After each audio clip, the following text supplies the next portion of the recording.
अस्सलाम वालेकुम। दोस्तों, आज का जो मेरा टॉपिक है वो है सर्दियों की वेंटिलेशन के ऊपर। आजकल सर्दी का सीज़न चल रहा है और सर्दी में बहुत सारे मसाइल चल रहे होते हैं। मसलन NDH9 कुरेज़ा, माइकोप्लाज्मा हो गया, CRD, CCRD वगैरह वगैरह। लेकिन वैसे तो कोई भी वायरल बीमारी आ सकती है, लेकिन अपनी तरफ से कोशिश करें कि चूज़े को हर तरह की नज़र रखें, बायोसिक्योरिटी टाइट रखें, फार्म के अंदर गैर ज़रूरी हवा की क्रॉसिंग ना होने दें। एक तो चूज़े को ठंड न लग दें और दूसरा अंदर अमोनिया गैस ना बनने दें। अगर अमोनिया गैस बनेगी तो ये समझ लें कि आप बीमारी को खुद दावत दे रहे हैं।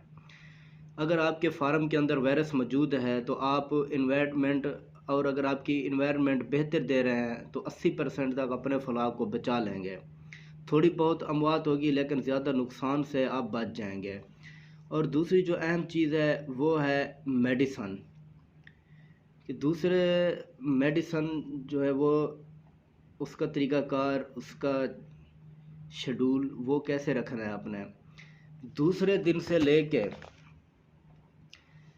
दूसरे दिन से लेके 5 दिन तक आप एंटीबायोटिक इस्तेमाल करें। इसके बाद आप चीनी और गुड़ की फ्लैशें कर लें। अच्छा, बाज़ सुपरवाइज़र जो होते हैं या बाज़ फार्मर हैं, अब उनके जहन में ये सवाल होते हैं जो नए हैं कि जी चीनी की फ्लैशिंग या उसकी डोज़ क्या रखनी है।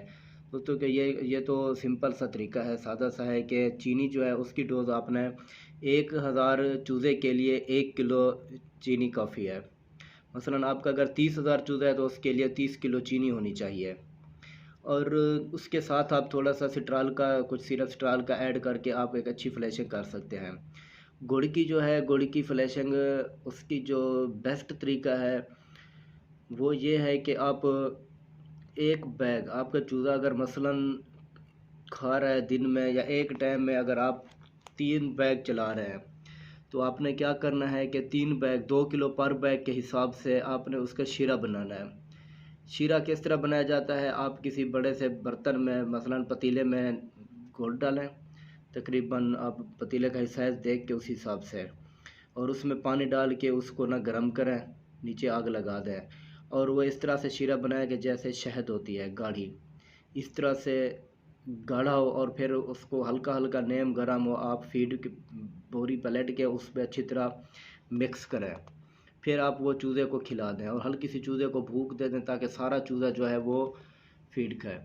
और फ्लैशिंग करने के बाद आप मल्टीविटामिन इस्तेमाल करें, ई सेल इस्तेमाल करें और 6 दिन पे आप NDIB का वैक्सीन करें किसी भी अच्छी कंपनी की।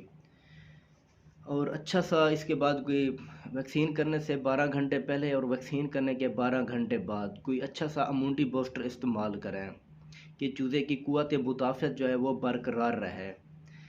तो इसके बाद मल्टीविटामिन ई सेल आप वक्तन फ़वक्तन देते रहें। 12 दिन पे आपने गंबोरों की वैक्सीन करनी है। गंबोरों की वैक्सीन करने के बाद 12 घंटे बाद 12 घंटे पहले आपने वही ई सेल हो गया या इम्यूनिटी बूस्टर आपने वो इस्तेमाल करना है। उसके बाद आप 3 दिन का अमॉक्सिक्लिस्टीन का कोर्स करें। 12-12 घंटे 3 दिन अमॉक्सिक्लिस्टीन का कोर्स करें। कोर्स करने के बाद आप तकरीबन 17 दिन पे आप इसको एंटीक्लोन का वैक्सीन करें। 21 दिन पे एंटीलसोटा की वैक्सीन करें।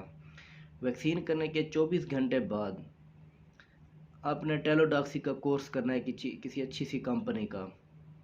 टेलोडॉक्सी का कोर्स करें और उसके बाद आप ज़रूरत महसूस होने पे आप उसको मेडिसन इस्तेमाल कर सकते हैं। मसलन लिवर टॉनिक है, ई सेल है, इम्यूनिटी बूस्टर हो गया, या फ्लैशिंग करनी है आपने, उसके बाद आप फ्लैशर इस्तेमाल करते रहें।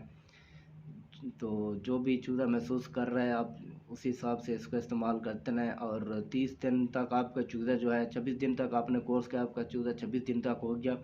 तो उसके बाद अगर आपके चूज़े को हल्की फुल्की कोई आवाज़ें महसूस करते हैं फार्म के अंदर तो आप सिरप वगैरह चला के इस्तेमाल कर सकते हैं। देसी काढ़ा है वो भी आप इस्तेमाल कर सकते हैं। देसी काढ़े का पहले भी मैंने पिछली वीडियो में भी जिक्र किया है, अभी भी कर देता हूँ कि देसी काढ़ा जो है वो ब्रायलर मुर्गी में बहुत ही फ़ायदेमंद चीज़ है। इससे एक तो आपकी मेडिसिन का ख़र्चा जो है वो काफ़ी बच जाता है। दूसरी बात ये है कि आप लीवर टॉनिक हो गया जैसे, या सांस के मसले में अक्सर देखो कि आईबी के जब केसेस आ रहे होते हैं तब भी हम काढ़ा इस्तेमाल करते हैं और सिरप चलाते हैं जिसका हमें 80% तक रिज़ल्ट मिलता है। काढ़े में क्या क्या चीज़ होनी चाहिए? काढ़े में जी मलट्ठी, लौंग, दालचीनी, बड़ी बड़ी इलायची हो गई, सौंफ हो गया, अजवाइन हो गई और सफ़ेदे के जो पत्ते हैं कुछ वो भी डाल दें। अब कितनी कितनी मिकदार इसकी मैं आपको बताता जाता हूँ कि आपका तकरीबन 20 लीटर पानी हो, 20 लीटर पानी में 1 किलो मलट्ठी डालें, 200 ग्राम आप उसमें लौंग डालें, 1 पाव अजवाइन डालें, 1 पाव बड़ी इलायची डालें और 1 पाव जो है वो आप उसमें दालचीनी डाल दें। ये डाल के तकरीबन 1 किलो उसमें लहसुन डालें और 1 पाव तक आप उसमें अदरक डाल दें। याद रहे कि अदरक और लहसुन जो है ना, आप इसको काट के, कूट के या ग्राइंड करके फिर उसमें डालें। और सफ़ेदे के पत्ते हैं वो भी तकरीबन 2-3 टहनियाँ तोड़ के कुछ पत्ते उसमें निचोड़ के वो भी उसमें डाल दें, क्योंकि उसके भी बहुत सारा रिज़ल्ट मिलता है। और आप इसको पतीले को आग पे रख के आग लगा दें और ये उबलता रहे तकरीबन जब देखें कि पानी 10 लीटर रह गया है तो आप इसको उतार लें। किसी अच्छी सी कैन में या किसी अच्छे से बर्तन में, ऐसे बर्तन में रखें कि डालें कि तक उसका ढकना हो। आप उसको ना संभाल के उसमें रख दें। 3 सीसी फ़ी लीटर के हिसाब से आप चूज़े में चलाएं। तकरीबन 12 घंटे में एक टैंकी लगाएं। ज़्यादा भी नहीं चलाना है कि इससे ज़्यादा चलाने से चूज़े में लूज़ ड्रॉपिंग शुरू हो जाएगी, क्योंकि ये काढ़ा जो है वो बहुत ही गर्म है। और इस काढ़े का फ़ायदा क्या मिलेगा ब्रदर में? लीवर का मसला है वो लीवर ठीक हो जाएगा, लीवर पे ऊपर काम करता है। गुर्दों की अगर सूजश है, फ्लैशिंग चूज़ा मांग रहा है तो उसके ऊपर भी सही काम करता है। अगर आपके चूज़े की सांस वाली नाली में रेशा है उसके ऊपर भी काम करता है। चूज़े में प्लग बना हुआ है तो उसके ऊपर भी काम करता है।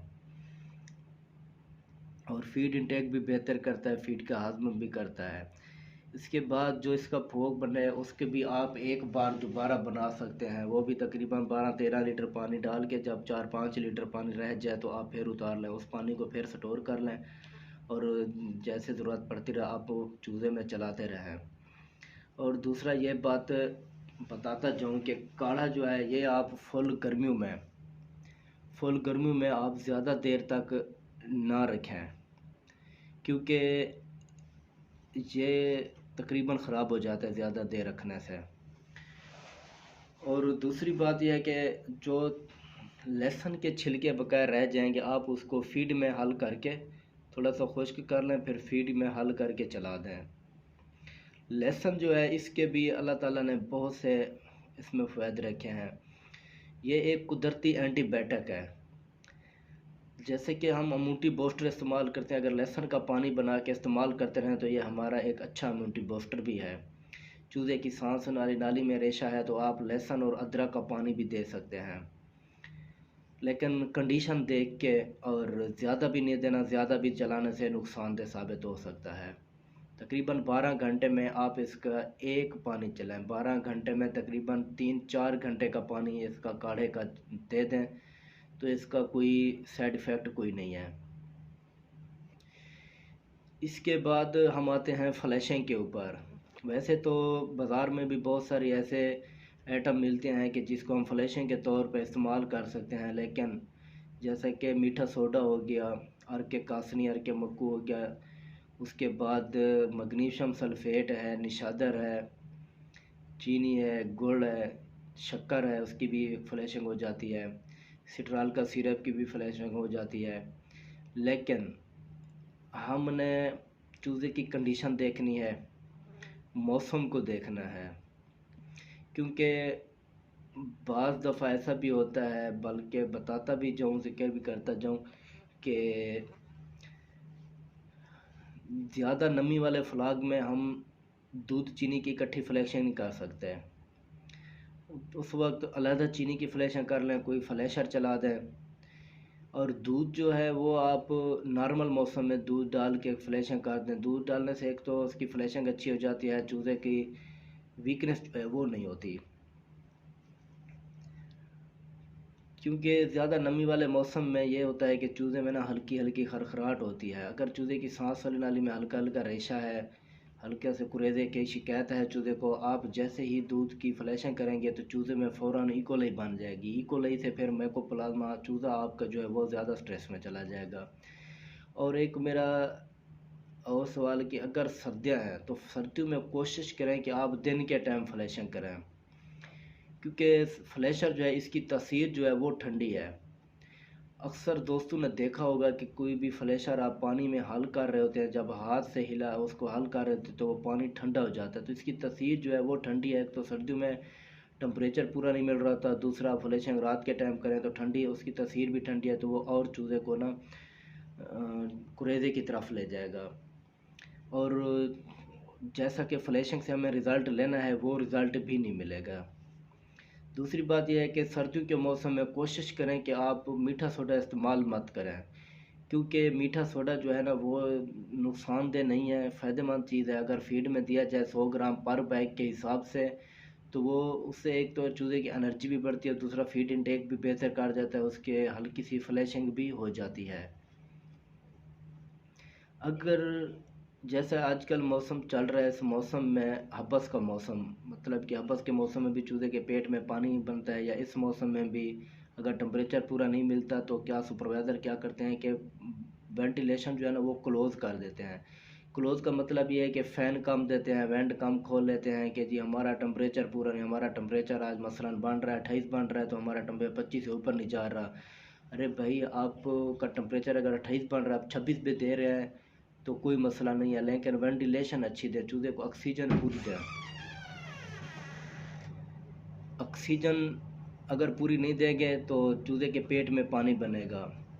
अगर आपके चूज़े के पेट में पानी बन रहा है, आपने फ्लैशिंग की है, फ्लैशिंग का रिज़ल्ट नहीं मिल रहा, तो आप फीड में चोकर इस्तेमाल करें। 2 किलो पर बैग के हिसाब से आप फीड में चोकर इस्तेमाल करें, तकरीबन 3 दिन ये दें तो इंशाल्लाह आपका ये मसला जो है वो हल हो जाएगा।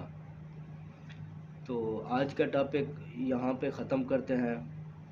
बहुत शुक्रिया।